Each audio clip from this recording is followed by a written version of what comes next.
looks and appearances. Feeling more solid about who the man in the mirror.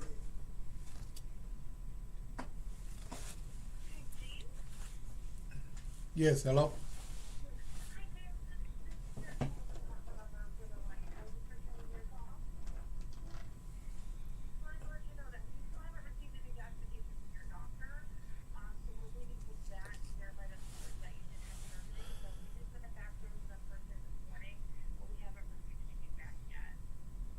Okay, so y'all just sent the fax this morning. Okay, because that's what I was asking the young lady that I called earlier, and I didn't know if y'all had sent it or not. So let me see if I can get a. Is that all you guys are waiting on? Yep, we're just waiting on confirmation from the doctor and notes from the doctor. Yep. Okay, all right. Let me get them a call because I'm hurting over here. Yeah, no, I totally get it. So very good, and I will look forward to hearing the notification from them. All right, thank you. All right, you're welcome. You have a good day. All right, bye bye.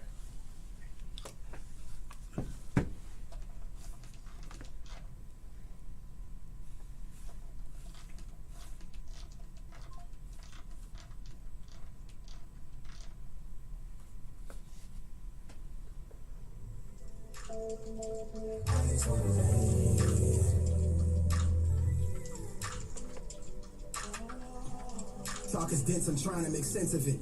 My stomach turning between its lit and the dissonance. I know some people that's feeling sick just existing here. Brain blister, been caught up deep in the thick of it. I lane switch through the fog, it's hard to see where I'm headed. But it ain't no turning back, the past is where we been. It feel like something missing, and I've been out here on an impossible mission. My head down to myself, and I smile to stay in the moment while trying to stay up my feelings. Trying to boost my subscribers, I'm trying to maintain the vision. People that know me closest live different than what they show me. It's hard to feel like they know me when I'm just scrolling through images. Truth be told, I feel pain, but I'm on the pinnacle. Been chasing this music thing for a minute though.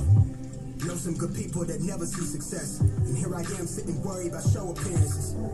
With everything crazy, you still my source of peace. You filter out the lows, you give me what I need. Will give you the world, but it don't belong to me. It's feeling like it's love, if not, it's the closest I'll be.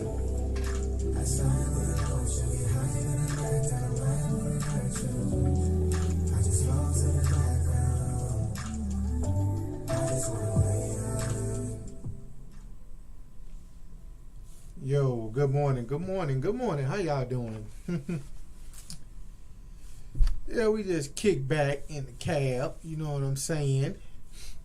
Just gonna talk about something real quick.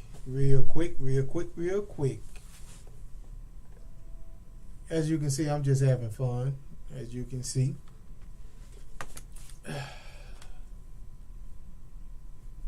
Pretty good news edition we're gonna have going on here. So I'm gonna just read from my article that I got. Right? I'm gonna just read from the article that I got. And so let's go through this real quick. Alright, this is from I got this article off of CDL Life, and I just want to read it real quick. It says truckers sound off on FMCSA speed limiter mandate. Say the rule will trigger road rage. So you can't make a point, or you can't go in saying, hey, don't do that because this will happen. Right? Road rages happen whether we driving 100 or 60 or 50. Road rage happen every day. The rule will trigger. It's already triggered. Road rage is already triggered. So you trying to cut the snake off at the wrong end with the wrong tool. That's the wrong tool. Road rage is not the tool to use in order to get FMCSA's attention on this speed limiter mandate, right? I'm against it. Let me say this here. I'm against bringing it all the way down, everybody down to 65. I would probably do 85, maybe 90, because honestly, I don't want to see, 80,000 pounds running by me at 110, just to be honest. But on the flip side of that, financially, at these times that we're going through, I don't think I don't think a lot of people can afford that. You know what I mean? Especially with parts and all of that kind of stuff being so scarce. We just coming out of what they call the pandemic. But at the end of the day, I just don't think that enforcing everybody to get the ECU units on there, which is that's the engine computer unit. It's a limiter. It's a speed limiter. So it governs how fast your truck can go. Most trucks have them, more than not. I mean, well, less than not, but a lot of owner operators don't have governors on their trucks. If you're in a lease program or if you're driving for a big company, most of the big companies already have governors on their trucks. I think it's only going to hit the owner operators, over the road drivers. I think it's going to hit them, and I don't think I don't like it. I don't think it's fair, but I do know that everything that happens for a reason. All of the accidents, all of the things that we've been seeing in the news, all of the trucks being, flipped over, even though if it's not from speed, it's from something dealing with the driver. And so they're always going to come in. And believe you me, there's a company pushing it because they manufacture these chips or these engine control units. So they're going to push it because they're going to make money on the back end. Right? Right? They're going to make money on the back end. So it's always about the bottom line. And not in turning it black and not red, right? So here we go. Thousands of truckers and trucking industry stakeholders have commented on a Federal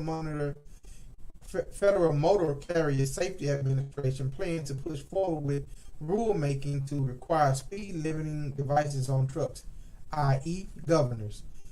From May 4th through June 3rd, the FMCSA is accepting public comments, right? In a notice of intent document published on April 27th, FMCSA announced plans to propose that commercial vehicles with a gross weight of 26,001 pounds or more be equipped with the electronic engine control unit, governors. Right? So we're going to skip on down. Since the comment period opened on May 4th, the FMCSA has received more than 4,400 public comments on the speed limiter rule. While the FMCSA specifically requested comments on the programming or the adjustments of ECUs that could be made to impose speed limits on CMVs, a large number of commenters took the opportunity to point out potential problems with a federal speed limiter mandate. See, you're going in right now and you're trying to tell them why. See, they're not asking you why it's not a good idea. What they're asking you is specifically requested comments on the programming or adjustments of ECUs. See, that's why some of the comments are going to fall on deaf ears, because they're not asking you, the final call. They're not asking you for the outlook on, what they've decided to do. Because that's one thing I can tell you, they've decided to do it. Right? They decided to do it. So all they're asking you is, hey, we're going to do this, but how can we do this and make it to halfway, 25, 10, 15% of your liking? That's what they're taking comments on. So for me, my comment would be, hey, if you're going to do it, govern it down to 85, 90. Tell them they can't run over 110. That's what they're asking you. Adjust the speed limit. Adjust your truck down to 85 or 90. You can't go no more than 85 or 90. That's what they're asking you for. See, FMCSA is not going to listen to you, and because you're telling them don't do it, it ain't right, it's going to trigger more road rage. Road rage is going to happen between whoever is going to happen. It's been going on. Right? It's going to happen. It's going to happen. So at the end of the day, why not just, just say, okay, you're asking us what adjustments could be made? Well, instead of bringing it all the way down to 65, 60 for all trucks, I don't think that's fair. 85, 90, I think is a fair number. Honestly. And you gotta be practical about this, because man, they've already made the rule. They're going to implement it. So why not have a voice in saying what that number is going to be? Well, your opinion. No, I mean they gonna listen to it, but in my opinion, 85, 90 is a good speed to get you where you're going. If you can't run 85 only but on one highway, I think. And I'm trying to remember where that was. Or a couple highways may have changed. I know you can run 75 on I-10 going west. They got some 75. But other than that, everything is 70, 65. And I'm going to tell you what's going to happen. They're going to implement it. And if you get caught running 110, running 90, and they tell you to govern your truck down to 75, what's going to happen if they clock you running 90? I hate to see that ticket. You understand what I'm saying? I would hate to see that ticket, because it's just, it's just,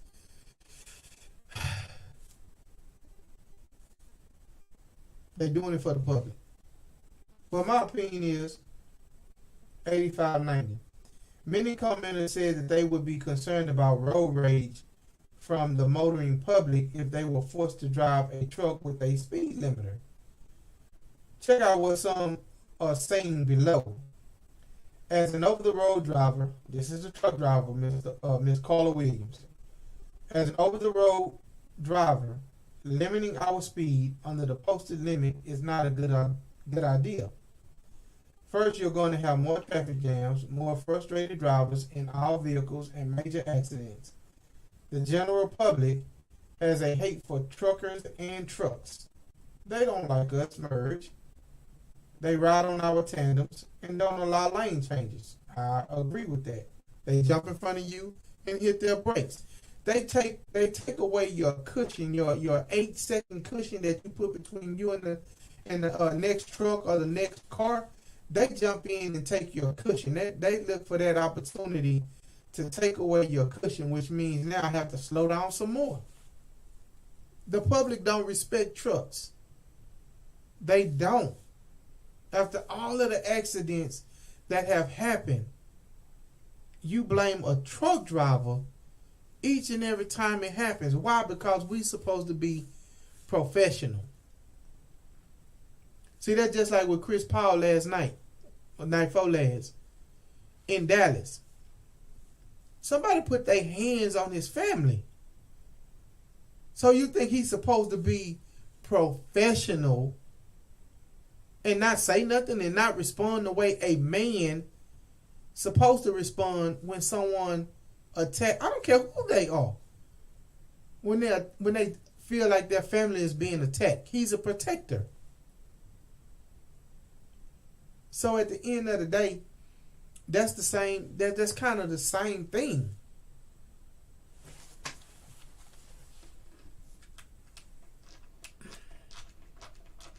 And all this thing ain't echoing. It's kind of the same thing, right? So they don't let us merge. They ride our tandems and don't allow lane changes. I see being governed, which is the ECU chip, at the same speed, so be a huge disaster. That's her opinion. She look at it as being a huge disaster. Let's read another one. Johnny Swinney. There shouldn't be any limits on speed because it's just gonna cause more congestion on the highways and results in more road rage type of incidents. And that would be on y'all. Plus, you're gonna lose so many truck drivers that just are not gonna put up with being limited. I don't agree with that. I don't agree. I guess because I'm more on the side of right now. I'm more on the side of looking at the safety aspect of it with everything that has happened.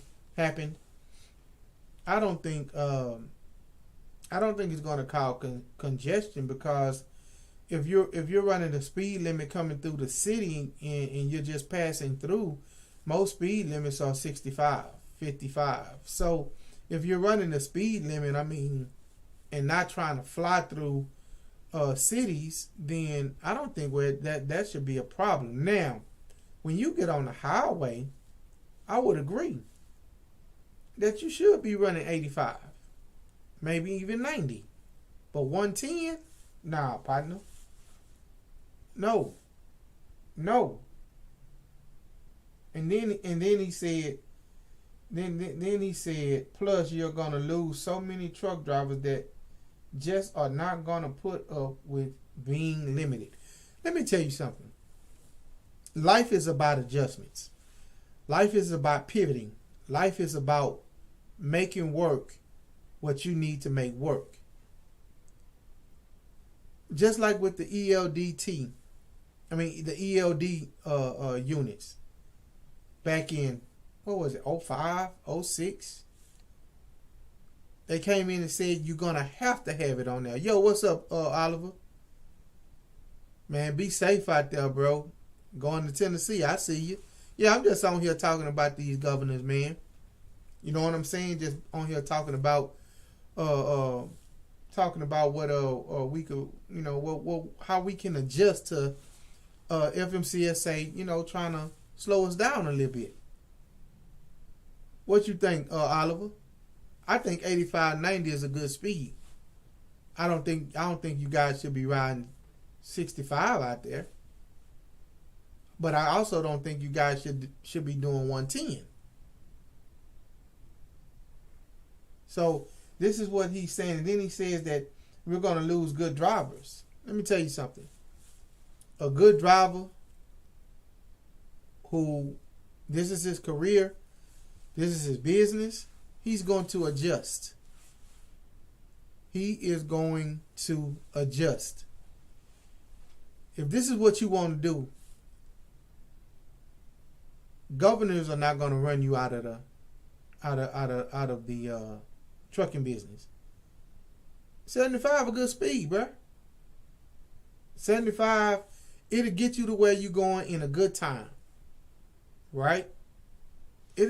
75 is a good speed. I say govern down to 85.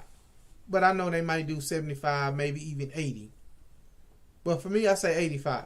85 is a good governed speed for your truck. Meaning you can't go over. Your truck going to have a chip on it to where you can't go over. Once they set it on the computer, your truck engine will not allow you to go over 80 miles per hour. 85. But 75 is a good speed. Run that 75 and you'll be able to see what they're doing is they're trying to make sure that you're being able to adjust to a deer running into the middle of the road. You can't adjust at 110 because in a matter of seconds you're going to be on the deer. You'll be able to adjust at 75 or 80 better than 110. That's what they're looking at. And do I think it's going to run truckers out of the business? Maybe owner operators. But I know if I'm a good owner operator and this is what I do and this is how I'm going to live, guess what? I adjust. I adjust. So at the end of the day, that's just what it is. I adjust. I pivot. I make things work. Like I was saying, when they came up with the ELD units, a lot of people was like, man, I'm not finna do that. I'm not, blah, blah, blah, blah, blah. But now I see a lot of people, when brokers get on, hey man, they need that load there. Hey bro, my ELD unit won't allow me to move. They lean on it now.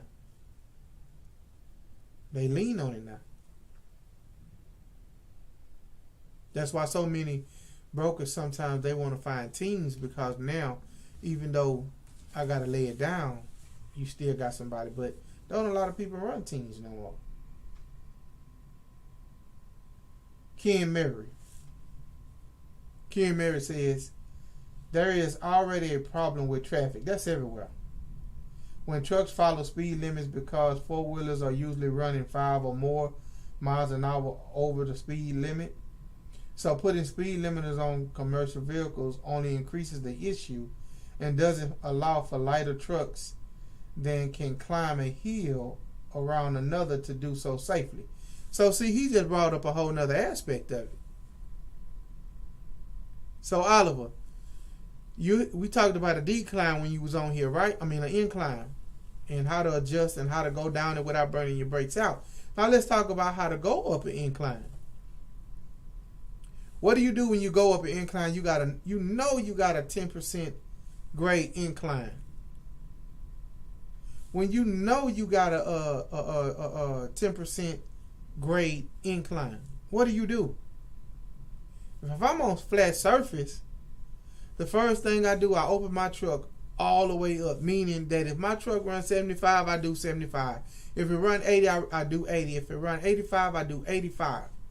You want to get as much momentum going up a incline, especially at 10, as you can. So that way when you begin to start downshifting, you won't have to go so far. And by the time you downshift to, let's just say 8th or 7th gear, by the time you downshift going up that 10% grade, you're already at the top. And hopefully once you reach the top, it levels out a little bit before you start having to go down the decline. So he brought up a whole nother aspect. But that's fine. But I still think at 85, that's one reason I said 85, because when you hit those inclines, you need at least that 85 miles an hour to hit that incline. And then adjust 75% of the incline. At the worst, 50%. But hopefully 75, 80%, you're already up, you're downshifting, and you're getting into your power gears to pull you up that incline. That's the way you attack an incline. You just got to open it up and then allow the truck to adjust. And then once the truck, you hear your RPM start losing power, then you start to downshift, going up that incline.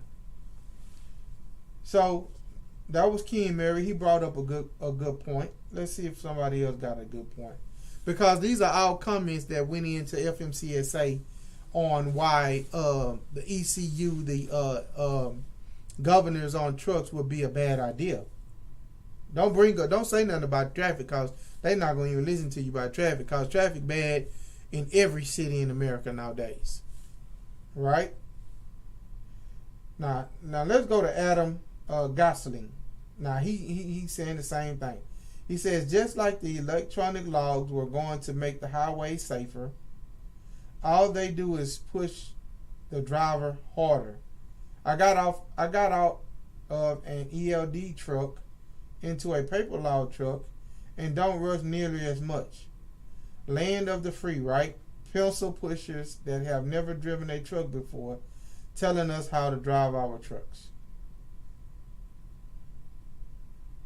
Well, I don't know about that one, Adam. You got out of an ELD, a truck that had an ELD unit in it, and possibly because he was driving for a company that were receiving federal dollars, right? Or a company that just wanted to, not have to worry about drivers bringing in paper logs. ELDs took away, companies doing away with a lot of paperwork. Streamlined their paperwork. Now when I get audited, all I got to do is say, hey man, go over there and pull up all of them logs for this driver off the ELD unit. You adjust. Owners got tired of drivers coming in, you know what I'm saying? Hey, I'm gonna get you those logs, you know what I'm saying, by the end of the week. So that they could go home and make sure they figure out, make sure I do my 30 minutes before my 8 hours. Boop, boop, boop, boop. And your logs are clean, crisp lines, right?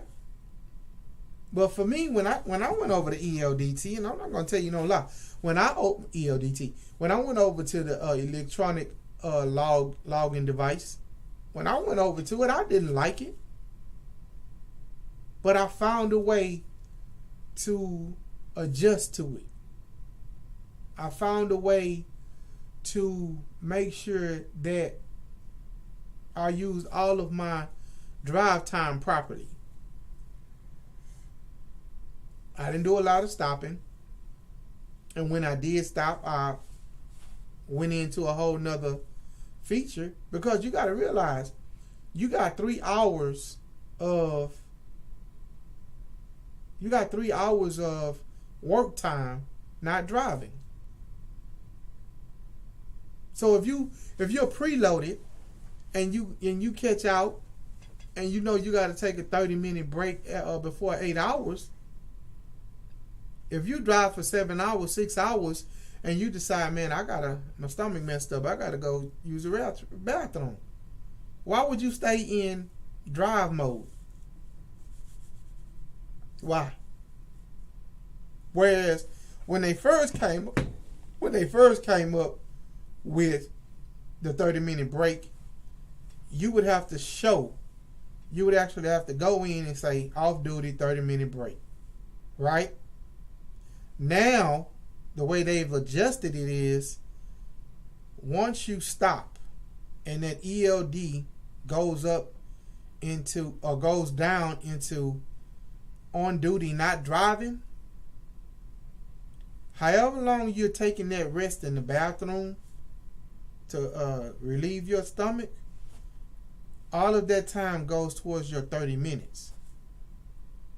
So if you take 15 minutes, just take 15 more minutes to catch your breath or do whatever.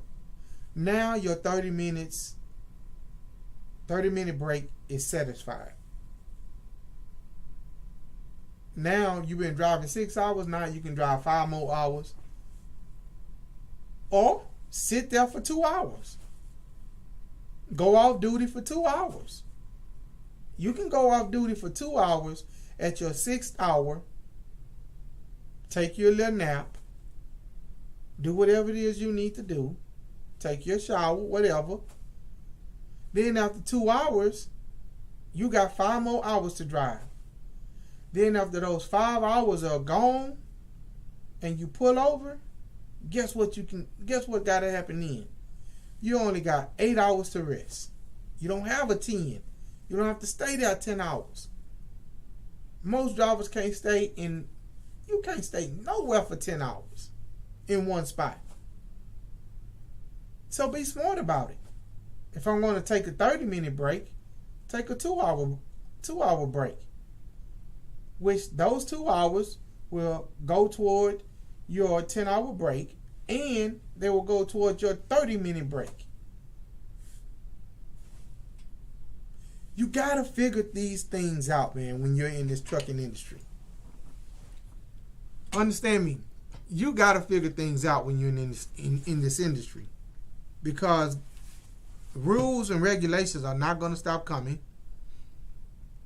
Being in compliance, they're not going to stop coming. They are not going to stop coming. Plain and simple. So, at the end of the day, man, let's just adjust and keep it moving. And do our thing, man. Let's just adjust and keep it moving. So that we know, hey man, I'm making paper. I'm doing my thing. I'm doing my thing. You know what I'm saying? And so, hold on, y'all.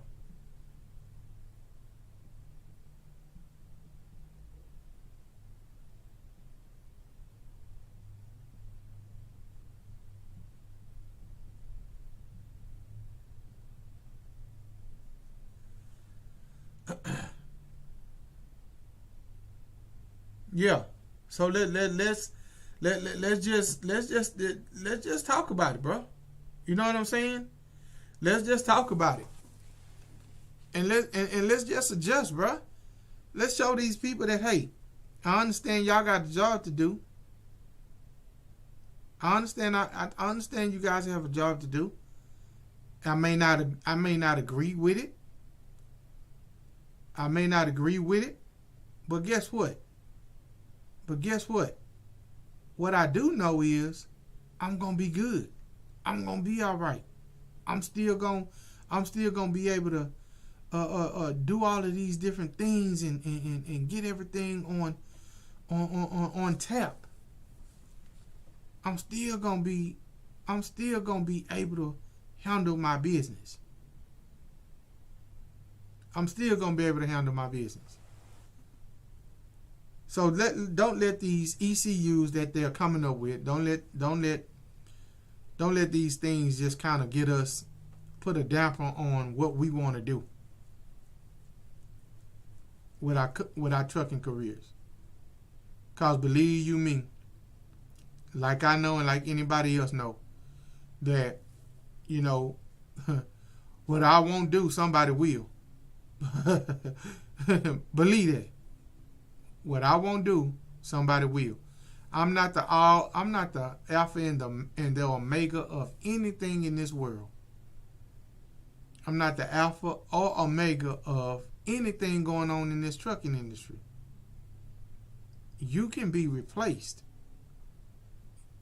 That's wrong with us sometimes. We put more value on what we mean to a company or the industry, even as an owner-operator. You put more value on what you mean to the industry than what you think the industry thinks of you. Man, they're not worried about, oh, I'm gonna get out of trucking. Man, they don't care about that. Bye.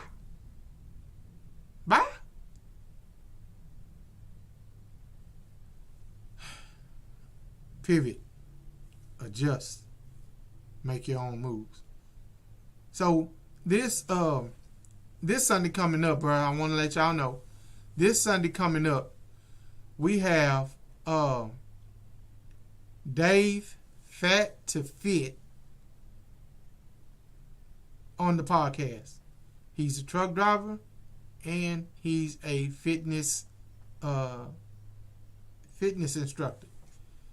And as you know, on the podcast, we deal with everything life. Everything. We had Miss Nitra Ford on last week. If you guys missed it, she talked about autism, the spectrum.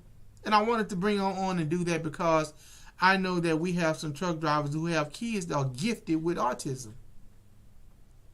And so I thought it was fit that I got her on here and let her and just let her give us some pointers, enlighten us, and give us somewhere to turn and talk to if ever we needed that. Right? So next week we're gonna have Mr. Dave, Fat to Fit, on the podcast. Yeah, we finna talk about what can we do as truckers on that road. On that road. How can we stay fit? How can we get ourselves? Because I'm going to tell you, when I was on that road, bro, I gained about 80 to 100 pounds. Just over 13 years of driving. Because after you drive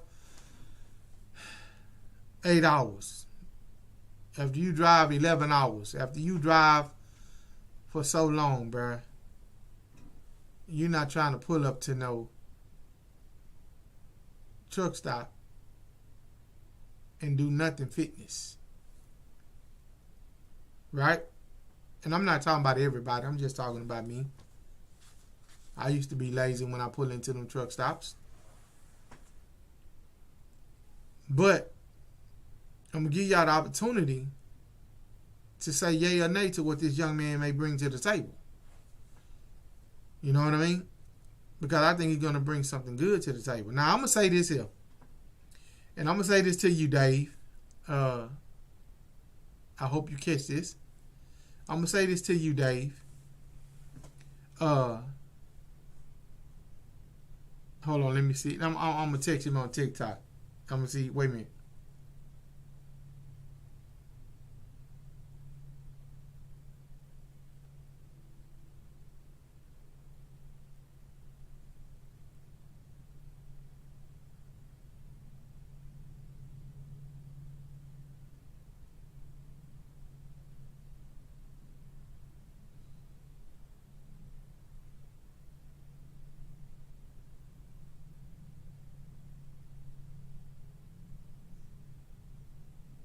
So this is what I'm telling him, and I hope he don't take this the wrong way. This is what I'm saying. His videos are not for us, fellas. Listen to me. When he working out, those videos are not for us. They strictly for women. His videos are not for us. So I'm telling you now, when he come on, and you can subscribe to his page, go to his website, check out some of his products, but his videos, watching him work out and trying to get a routine from him and all that kind of stuff, that's not for us. That's not for the fellas. That's for the ladies. And that's what I mean, Dave, by your videos be on some bull, for real. I can't get on there and say, let me steal this technique from this brother, because I'm not gonna sit through that. So, and that ain't nothing. I'm not shooting my shot at that brother. That brother just, I'm just warning you, fellas. His one workout video I tried to look at, 3 seconds, I was gone. I can't. Dave, come on, man. But do your thing. But I'm just warning the fellas right now. But I'm gonna have Dave on Sunday to talk about some fitness, get some more information on his business. He's also a trucker. He drives truck. I'm gonna find out if he's over the road or if he's city. And I just want to get his story. And that's what we're all about, getting his story. Right? So, my next thing is this here. Did you guys check out Warren Sapp on the Pivot they just put out? Oh my God, bruh. Let me say this here. If you play down on any one of those positions, it's the front four now, but it was 5 when I was in high school. If you play on that D line and You listen to Warren Sapp talk, bruh, that's the homeboy that was next to you in those trenches. Let me tell you something. I know it'll probably be many others that talk and have that same heart as Warren Sapp. But let me say this here. Man, Warren Sapp is like that partner that was beside me, that I was stunting with. We running stunts together. We looking at each other going, yeah, it's me this time. It's you. Let's do it like this here. This what they got going on. He that partner down there in them trenches. And now he talking. And one thing he said on the pivot is this, and I know he had heart for it. He said there's a company, and I've been researching this. Warren Sapp, man, if y'all know him, man, just hit me up, because my wife has told me some things that kind of made me step back and look and think. And then for me to see that interview that you did with the pivot, he said that there's a survey company called HTSS that takes surveys of everybody who played high school football and up. Don't matter if you didn't make it to college. Don't matter if you didn't make it to the pros. They say CTE is real. And they say it started in high school. And I believe him. See, he said he started playing ball in high school. I started playing ball when I was 8, 7 at the YMCA, Pittsburgh Steelers. And they didn't have no levels. It was one team. It was one team. They didn't have no levels. So I had to get down in the trenches with boys that was 9, 10, 11. And we had to scrap. That's how I play ball. And they taught you back then to be headhunters. They taught you then to put your helmet in somebody's chest. That's what you taught you. And so Warren Sapp put out that they got a little survey called HTSS. I've been trying to research it. I haven't been able to find it. But if you ever played high school football, if you ever had a stinger, I had about 4 in my lifetime. I've probably gotten dizzy from a hit maybe 4 times. So at the end of the day, what I'm saying is this here. Go check out HTSS. Get your do the survey and see if some of the things that your loved ones have told you that, hey man, something wrong. You forgot this. You forgot that. I'm 50 years old right now. Sometimes they tell you, hey, you making stuff up. You seeing stuff the way you want to see it. Blase, blase. Maybe that's a sign of CTE. Even from high school. He said CTE started in high school. Especially with those Rydell helmets. Especially with the Rydell helmets. So shout out to Warren Sapp for that information. I wanted to bring that in and just, because I know most of us in the transportation industry, we play some type of ball. High school, little league, middle school.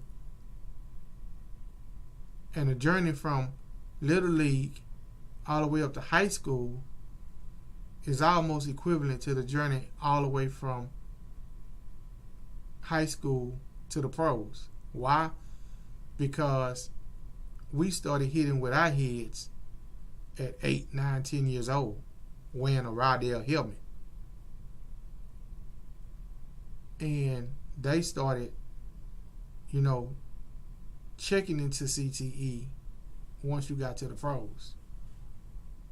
So they're reaching back all the way to 1985 1980 and saying everybody that played Little League football but didn't make it to the pros, we need to check y'all out too. So get with it. Hit WhatsApp up. I already hit them up. It's called HTSS. And if you think you need to be checked out, go get it checked out. Now I think I've made the decision that even though I didn't make it, when something happens to me and God says well done, I am going to donate my brain to research. And they can say, hey, okay, this guy, he didn't make it to the pros, but he played football from the time he was 7 or 8 until he was 18. Until he was 18 with a Rodale helmet on. So, hey man, that's been my news portion, man. I talk long. I love to hear myself talk. Y'all know that. And so, man, I'm just gonna bid you guys a farewell. This has just been a real, and like I said, don't tune in Sunday. We got the young man Dave Fat to Fit in the house. If you want to check him out, go to DaveFatToFit.com. Check out his website. He will be on the podcast on Sunday. And I will see you guys next time. Thank you guys for joining me this morning. We gone.